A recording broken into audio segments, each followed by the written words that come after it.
கைகள் என்பது உழைத்திட மட்டுமில்ல, உதவிகள் செய்திடவும் தான். கைகளை வச்சுட்டு எப்போ பார்த்தாலும் சாப்பிட்டுட்டே இருந்தால் போதுமா? உதவியும் செய்யணும்.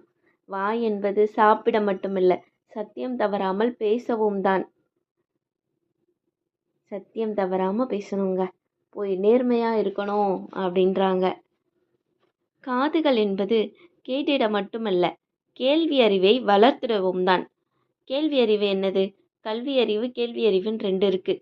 நம்ம கல்வியை எவ்வளோ நாளும் வளர்த்துக்கலாம்.